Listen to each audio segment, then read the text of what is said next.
Hello and welcome to Mitch Madness.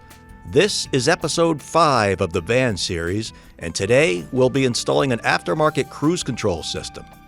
This is a Rostra Model 250-1223 with a Model 3592 switch and the magnet pickup kit.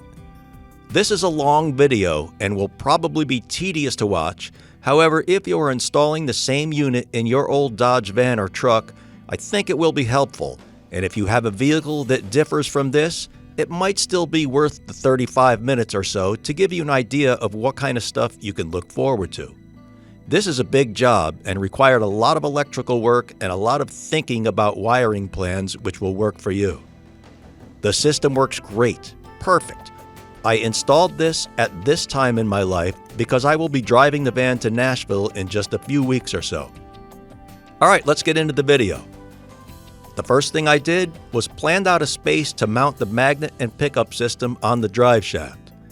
Since the van does not have an electronic speedometer, this is how the module reads the speed that the vehicle is traveling. I bolted the bracket for the pickup coil onto the existing muffler shield.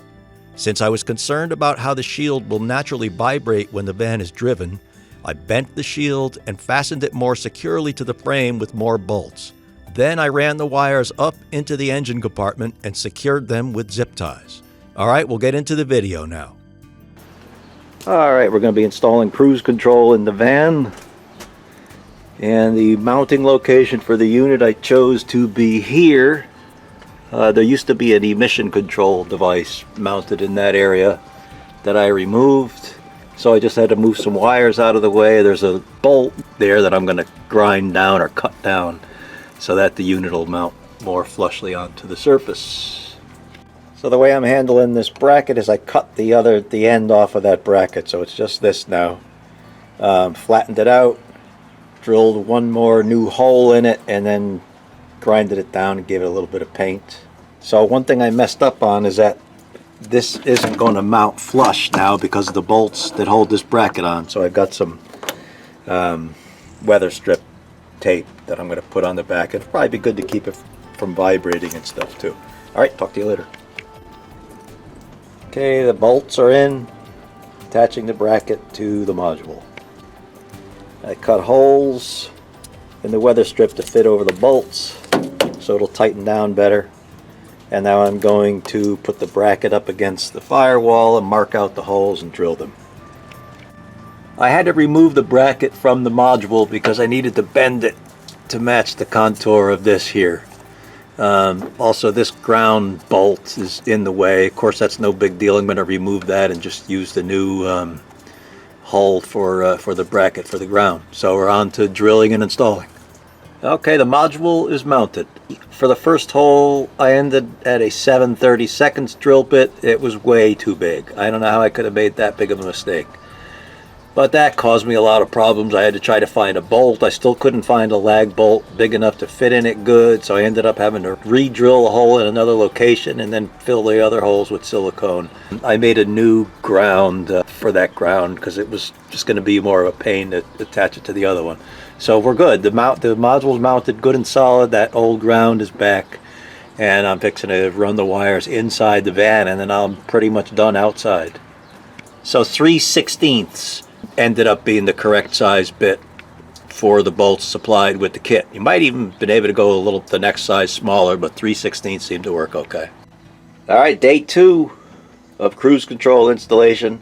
The module, as you saw, is installed in the engine compartment. Here's the throttle cable, and I've got the wiring from the module here, and then the wiring for the magnet is stuck somewhere up front. So we're going to start looking at the throttle cable connections and see what we can find there. Alright, the first thing of note that I want to show you is on the original throttle bracket. I'm probably going to be able to use that again. So this is what's left of the old cruise. I had a cruise control on it years ago in '87 when I installed it. So that bracket's probably going to work to secure this cable. We'll see. Page 10 of the instructions talks about measuring the distance of travel on the throttle cable. Well, we don't have a throttle cable, we have just linkage. So I'm going to probably start by measuring the distance of this.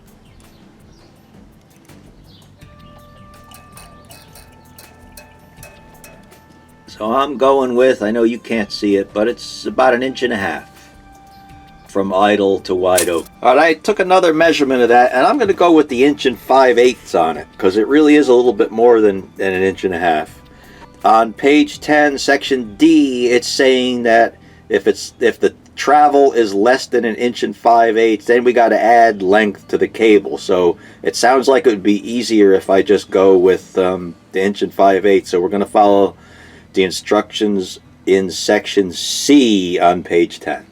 So now I'm skipping pages 11. All right, we've measured, we got that 1 5/8 inches, so it tells us to go to the next section. So page 11 is not pertinent. That's for other vehicles. Page 12 is not pertinent. That's for other vehicles. I have a note. I made a lot of notes on this last night, so I'm telling myself to go to section E. So now I'm starting on page 13, section E, which mentions the 3-bead connector. And I remember that my last cruise control setup, I was using the bead chain deal. So I'm going to try that again this time. Page 14, step 2, attach the bead chain to the 3-bead connector and then fold the metal tabs. That is done. Originally I was putting the bead chain here, but I'm going to move it over to this other side because I think that should be movable. Alright, this looks good to me so far. Initially I had the bead chain bracket deal, 3-bead adapter, whatever they call it, flipped over the other way. But the bead chain was kind of contacting this lever here, this bracket. So I flipped it over the other way. Now there's really no interference with anything. So I think we're going to be okay here.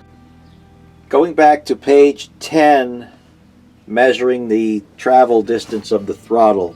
I'm going with greater than 1 5/8 inches. So for that reason, we're going to use section C on page 10 and not D. Because it looks like if you use D, if you're saying it's less than 1 5/8 inches, you got to add length to it, which involves more parts and stuff. So we're going to say, we're going to go with C, and then it's directing us to go to page 11. At this point in the installation, you guys are a little bit on your own. The reason for that is because this bracket here looks like it's going to work out perfect for me. It attaches to the original throttle linkage bracket on the van, and this came with the original old cruise control that I installed in '87. So you guys aren't going to have that. So you're probably going to have to do the flag nut deal, which is section C on page 16. And I got the bead chain here. At this point, I'm finding that the instructions aren't helping me at all. So I'm just going to kind of wing it, play it by ear, and connect this bead to the cable and see what happens.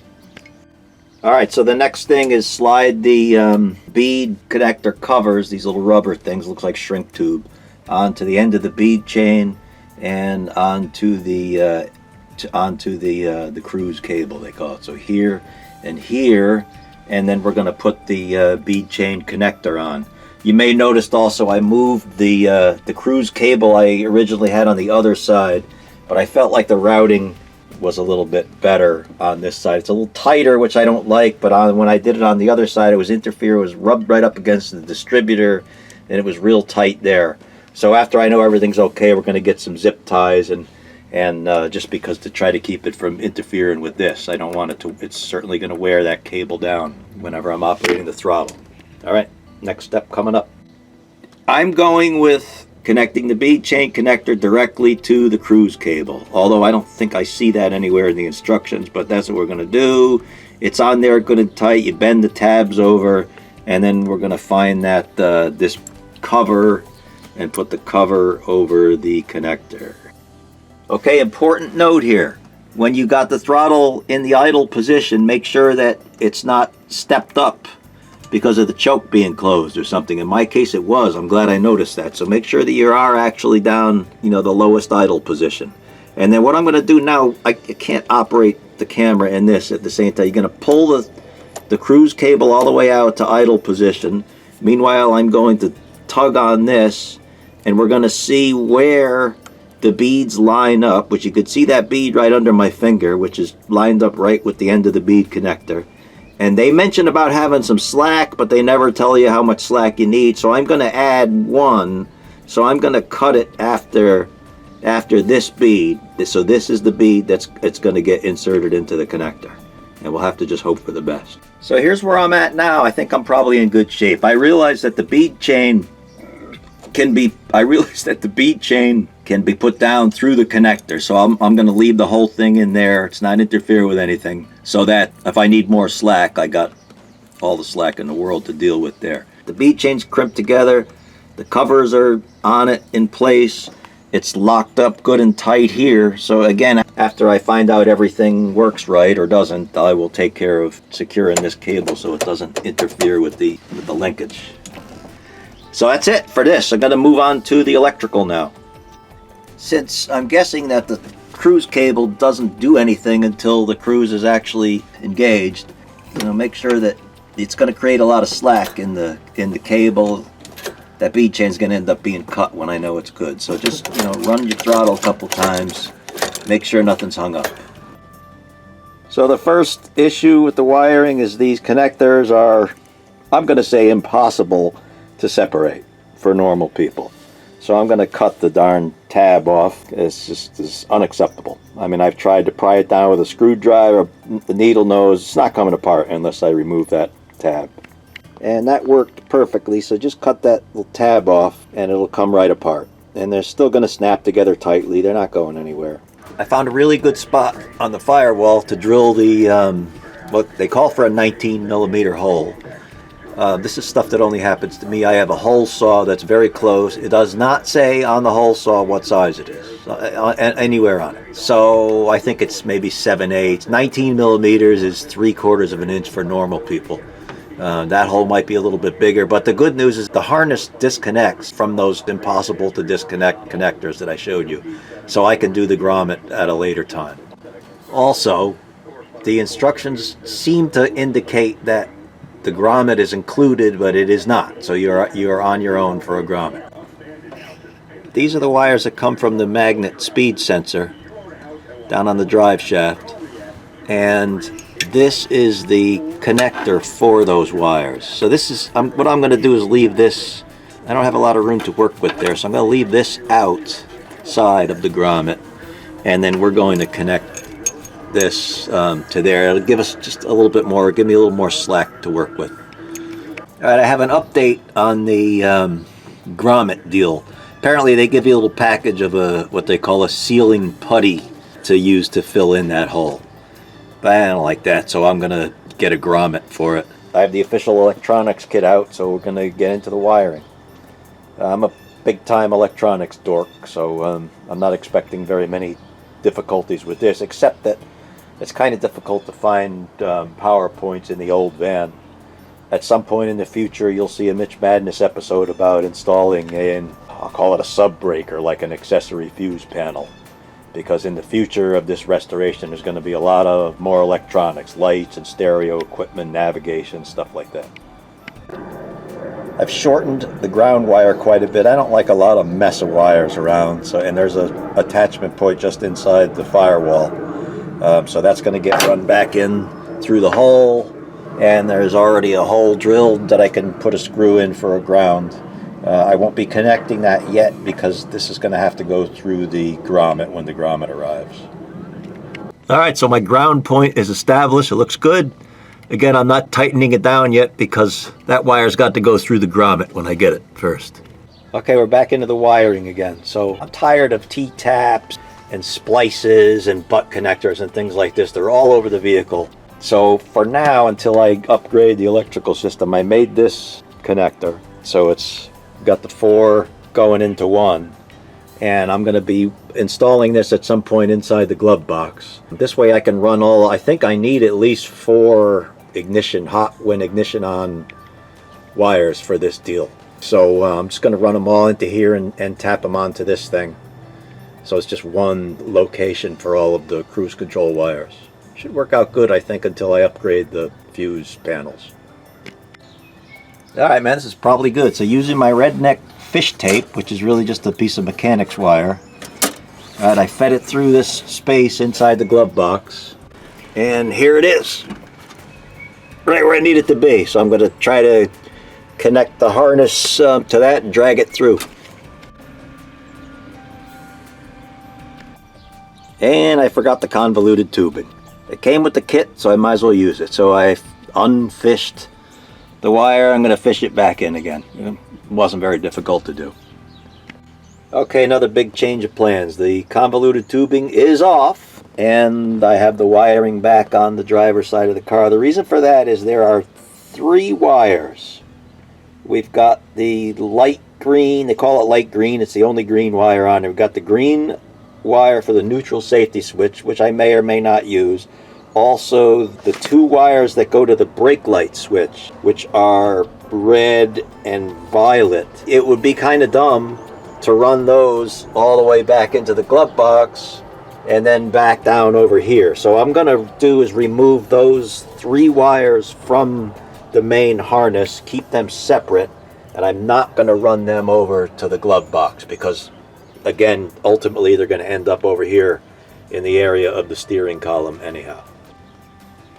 Alright, we need to have a little bit of a talk. That convoluted tubing came off and on, so I've got everything over where it needs to be again. I had this idea where there's 3 wires. We've got the this is just random camera shots here.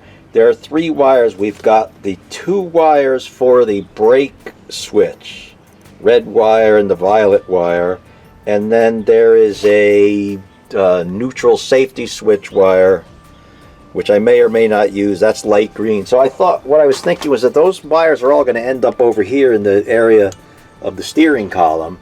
So rather than run them over that way, all the way over that way, and then back again, I was going to separate those wires from the harness until I realized that the brake wire at some point goes into, it's got this fuse holder, and it also goes into this 4-way connector, which connects to the switch. So that got me thinking, you know, that's probably wired into the switch somehow, and if I bypass that whole thing, it probably won't work. So I decided, you know what, the heck with it, I'm just going to run all the wires over to the glove box, and then whatever I need to run back towards the steering column, I'll do then. Control switch install. I guess I kind of guessed that somehow that this would be self-adhesive, but it is not. So to install this, you need to drill 3 holes in the dash. I'm not crazy about drilling holes in an original dash. In fact, I think the only one on the vehicle is behind this low oil pressure light. That clock is just stuck on. So I am going to try to put it here on this the heat control panel. I'm still going to have to drill through the dash, I think, but it'll be behind this, and you know, I could always cover that up with something if I ever needed to one day. So I'm going to take this off and see what we got behind there. This is pretty much perfect, right? There's nothing there, so I don't have to do any destructive editing, if you will, on the dashboard. What's going to happen is we're going to go to the basement, and I'm going to break out the Dremel tool and cut all this stuff off. That may look like it goes where the light is, but that is not. I don't know what that hole's for. Maybe an optional AC or something. So we're going to cut all this off, and we're going to mount that switch right onto there.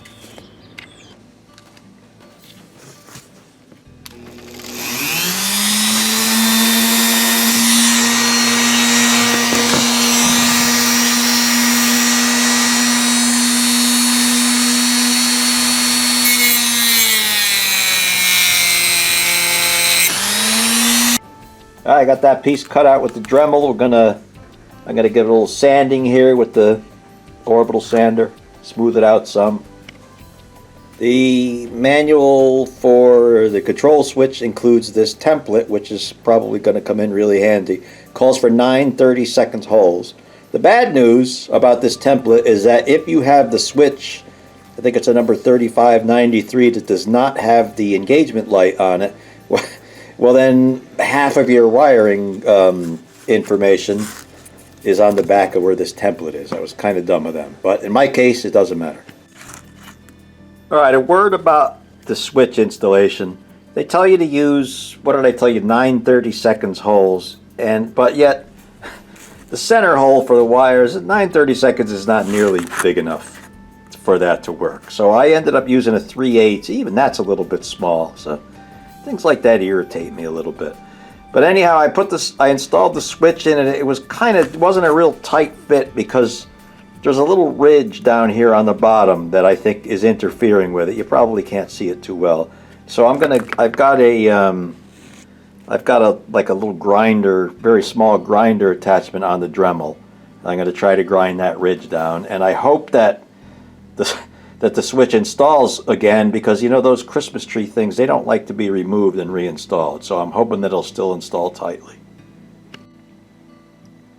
Alright, so this looks pretty good. It fit in there good. I got a word to, this is specific just to Dodge van guys, but I mentioned about grinding down that edge down at the bottom. You need to do it on the top too.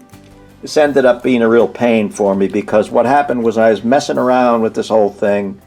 The cover, this part of the switch came off of the base, and it was really difficult to get back on. In fact, it isn't even really on all the way. It's kind of separated. So I would suggest that you grind away or cut away some of that area so that fits neatly the first time. I'm gonna, after the installation's done, I'll fill in with some silicone or something to try to make that look a little bit neater. But it's almost a good fit. There we go. Not bad. Alright, what we got here now is these are the two wires, blue and gray, coming from the sensor, the magnet sensor on the drive shaft.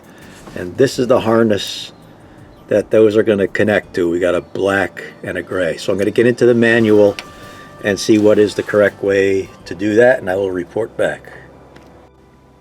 Alright, going back and forth between the manuals for the switch and for the cruise unit, it's really confusing. So I'm going to start with just wiring the switch up, since there's a ton of wires on this. Right now, the only thing I'm concerned about with the main harness is this four-way connector, which I'm certain is going to mate up to there. We'll show you that in a second. So these wires just insert into the holes and they lock in place. You'll figure that out. And I doubt you can see this, but the connector is labeled for the colors, YGBR, whatever it is. Alright, this four-way connector, which is now assembled, and the black, pink, and white wires, those are going to go over there to the glove box. Again, I'm trying to do all my wiring within the glove box without having to mess around under the dash all the time. So I know those are going to go over to there for further wiring, and that leaves the blue and the gray wires, which have to do with the indicator lights. And I'm going to do some studying on that now and figure out how to connect those. I had to remove the dash bezel once again. It's probably been off 30 times in the last couple of months. But after studying my factory service manual wiring diagrams, I found that this connector, which is not used for anything, is connected into the headlight switch, the part of the headlight switch that runs all the dash lights and everything. So I tried that with the test light, and that is correct. There's no power to that with the headlights off. There is power to it with the headlights on. I'm not certain it's dimming like it should, but at this point I don't care about that. Section 6 of the control switch instructions, they start talking about proper connection of the blue and gray wire, and they're talking about 3 wires coming from the rheostat. This is all for newer cars. Apparently they have 3 wires that run the dash light dimming rheostat. The van, and probably your car if you're watching this, isn't going to have any of that stuff. It's just got 1 wire coming out of the headlight switch that goes to all the dash lights, and ultimately that ends up, in my case, to this orange wire. So I am going to connect the correct wire from the switch to that orange connector. So we jump to page 2 on the manual, where it says the wire, in my case the orange wire that dims the lights, is going to be connected to the blue wire from the switch, and the gray wire from the switch is going to 12 volts. Okay, big change of plans after all that. I just realized that instead of running the wire up to that orange connector, that would have been a pain, because I would have had to have extricated it from that nice tape job that they did from the factory, or either run it all the way over to the glove box and then back over. But I just realized that fuse number 1 is for the instrument lights. So we're gonna go back to the plan of running this whole thing right over to the glove box, and we're just gonna tap into that instrument light fuse. Again, for now, until I get an upgraded fuse box. Okay, looking now at the main harness, we have this two-way connector coming off of it. It's got a blue and a black wire, and it says to control switch. Okay, I had a little bit of confusion with this, but until I finally figured it out. This is the blue and the gray wire that comes from the sensor, the magnet deal. This is the connector that's going to connect to, which again I'm leaving outside the car. And then this black connector here, I believe that came with the magnet thing. So we're going to insert blue and the gray wires into this connector, and then that connector is going to get snapped into there. Note that this connector, first of all, it goes in only one way into there, and also it fits only one way this way, so make sure you get the colors of the wires mixed up. And it's gray to gray and blue to black.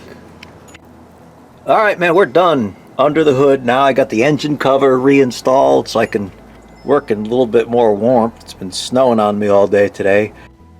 I've got the ground wire coming from the switch connected to here, along with some other ground wires from the van. We have the white wire from the switch connected to what will be the 12-volt ignition power source. The blue wire from the switch is connected to the fuse number 1, which handles the instrument lights. Again, that's a little bit of a bogus way to do it, but until I get an upgraded fuse box, that's how it's going to be. Had a little bit of a change of plans. There's 2 wires coming from the switch, the white and the gray, that both go to 12 volts. So I decided I would share the same slot on those. So the last loose wire from the switch is the pink wire, and that is going to go to the relay, which is a whole other story, and I'm going to wire that last. We've also back under inside the glove box there's that 4-pin connector that's going to get eventually plugged into the cruise servo / module harness. So again, with the exception of the pink wire, which is going to ultimately go to a relay, I believe I'm finished wiring the switch. Again, with the manual, it refers to a dark green wire, which I'm not finding unless it's buried under the dash somewhere. I don't think it is. There is an 1199 in parentheses beside it, and the pink wire has an 1176. So maybe that 1199 is a different model switch or something, but they don't tell us anything about that. I now have the harness plugged in to the connectors that previously came through the firewall, so I'm going to tuck these out of the way the best as I can to continue working. We're now at page 18 in the main manual, and what I'm going to try to do the best I can is go right down the line to each wire and get them taken care of one at a time so it doesn't get more confusing. So the next wire we have is going to be B, the brown accessory power, and that's going to go into the redneck power block. Page 18, section C and D are the 2 wires, red and violet, that are going to go over to the brake light switch. So before I do that, I'm going to plug the 4-way connector into the connector that comes from the switch, which you can't really see. And the reason for that is I need to see how much wire I'm going to have to work with and see if I'm going to have to extend the wires that go to the brake light switch.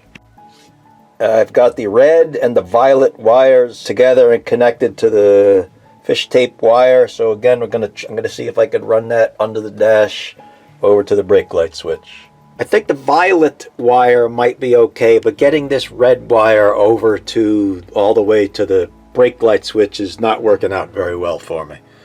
It's also gonna bury its inline fuse holder somewhere under the dash where I won't be able to get to it.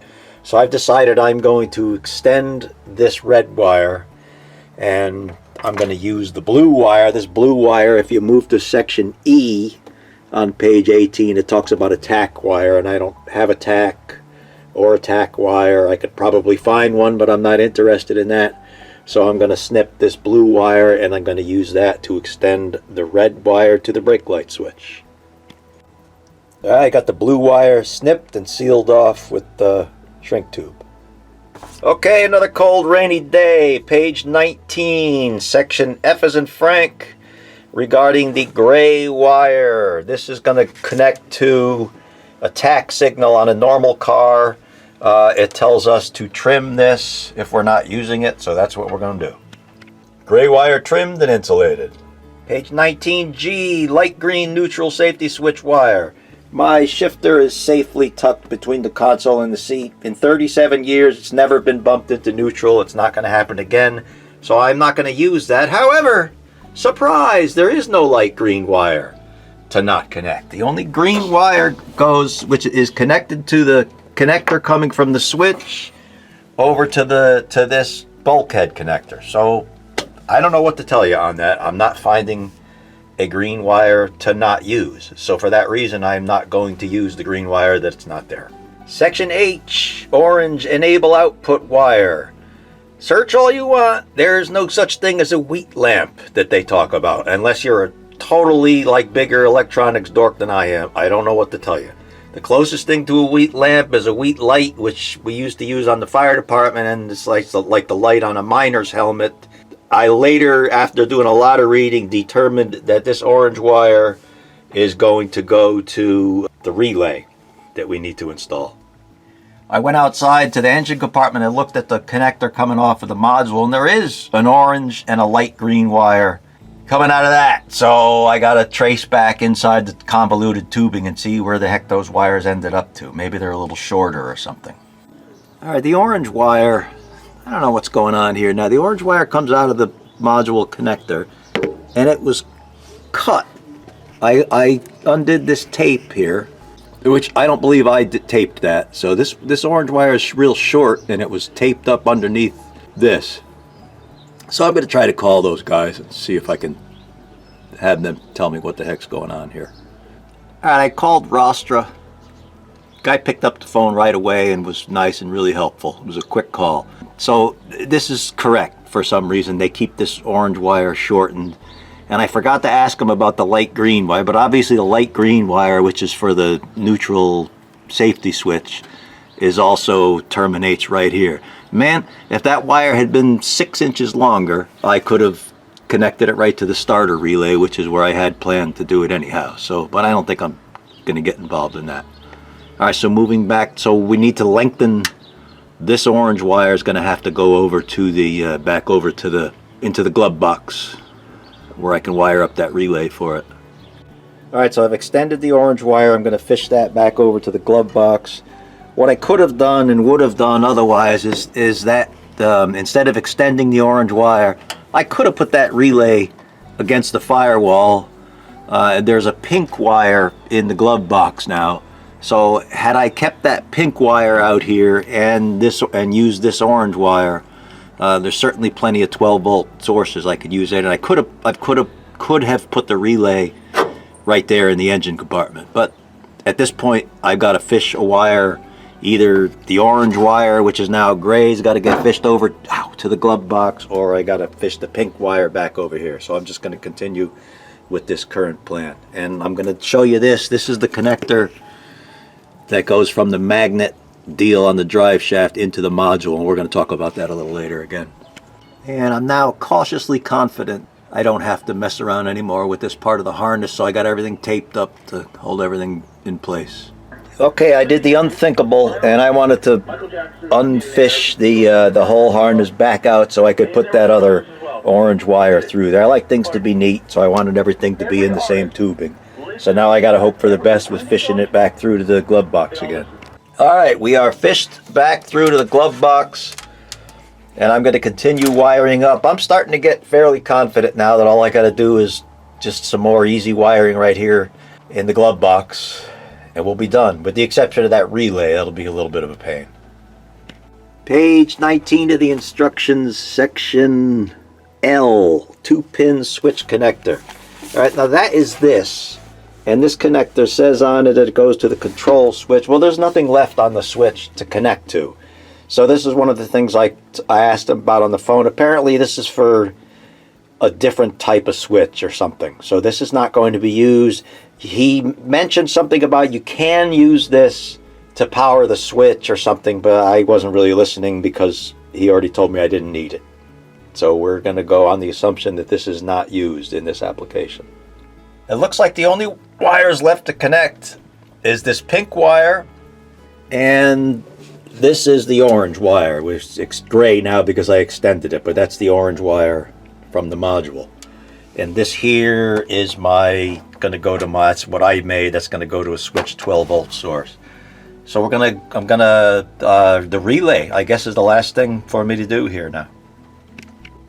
Alright, my relay is a Bosch 0332209150, and I made myself a diagram indicating which terminals correspond with which number, because I'm not going to be able to see it once it's mounted in the glove box. Relay is mounted to the firewall. The relay requires two 12 volt power sources, so we made this pigtail where each of those is going to go to the relay, and that is going to go to my 12 volt power block. And by the way, we're working on the last page of the instructions for the switch regarding this relay wiring. The 12 volt is going to go to terminal 30 and 86. So again, I have these marked here so I know where they are. So 30 and 86, I'm going to get those connected up. And I put the wrong end on this one end of the pigtail that I made. It needs to have a spade connector to be able to fit into there. Not a huge deal, except I'm running dangerously low on shrink tubing. The pink wire from the switch will be going to terminal number 87 on the relay. And the last wire going to the relay is the orange one. I had good intentions of putting a little bit of paint on it, but the valve was messed up on the paint can, and all I ended up painting was my shirt and my hand. And that will be going to number 85 on the relay. I have the bulkhead connectors reconnected. So the last thing is going to be finding a 12 volt ignition source for my block that I made. There are some wires down there for the heater that I'm guessing I'm going to try one of those, see if those will work. Okay, you may have caught the mistake I made earlier. This blue wire comes from the switch, and it's supposed to go to the dimmable dash light thing. So instead I connected it right to the dash light fuse number 1, but that of course was wrong because that's always going to has a constant power. And you know what I did, how I learned this is I turned on the ignition. I wanted to see if this thing would come to life at all, and it did. I was psyched, except the lights came on. And I considered saying just leave it alone. But you know what, I've gone this far. I just got to, and I found a wire to tap into, so I just got to run this wire, fish it through the other side again, and then we're ready for a test. Okay, that didn't work out very well at all. We're back to plan A. After a lot of work trying to get a good connection, I'm back to having the light wire connected directly to the fuse. I believe that apparently the rheostat in my headlight switch, which is practically new, is no good. I didn't notice this until now, that the dash lights don't dim. They're either on or off. And that caused some havoc with the cruise control switch that we don't need to get into because it's probably not going to happen to you. So I'm done, back to where I'm being done, and we're fixing to test this thing out now. Alright, the dip switches. I currently have them set with numbers 2, 3, 4, and 11 are on. All the others are off.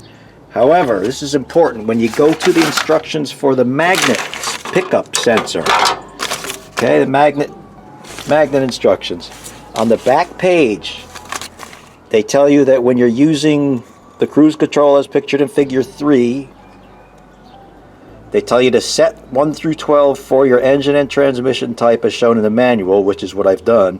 Then change 3, 4, 5, and 6, and 10 as shown in figure 3. Now those are all off, so we got to turn off 3, 4, 5, 6, and 10.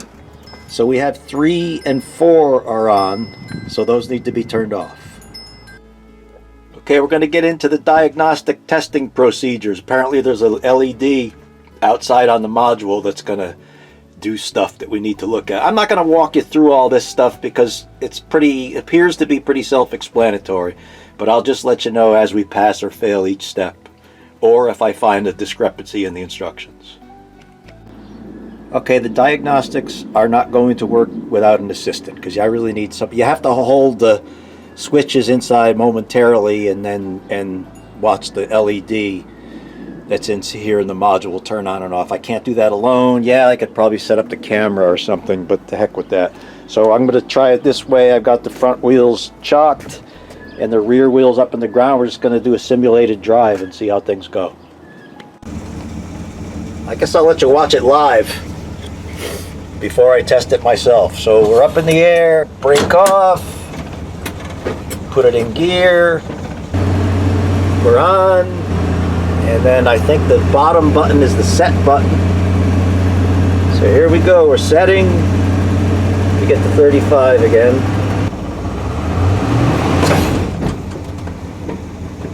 And that was either disastrous or it's just because the wheels are in the air, so we're going to take it for a drive. It seemed like it wildly accelerated. Alright, this was a huge success. The cruise works great. I have 3 minor problems with it. The first one was that it seemed like it would default to the on position, which I did not like. But then I later learned that if I turn the ignition on, it works properly. Like I could turn the cruise switch on and it turns on, turn it off, it turns off. But as soon as I crank the motor over, start it, boop, the cruise control turns on without me turning it on. So I just tried swapping fuses. I had it on the fuse number 5, which is for the gauges and the oil pressure and brake lights. So I moved it to number 9, which is for the heater blower motor. I don't know, I can't explain why that made a difference, but now that's working correctly. The only 2 other things, the lights are doing weird things, but I'm not even going to get into that, and I don't really care about it, and it's a little bit hard to explain, so I won't waste your time with that. And the third thing is when you hit the brake, it's almost like having a Jake brake. It's like the cruise just cuts off immediately. It's kind of abrupt, but that's probably just the way it is, and who cares? So we're going to get this thing wrapped up tomorrow, and then I'll give you some closing remarks.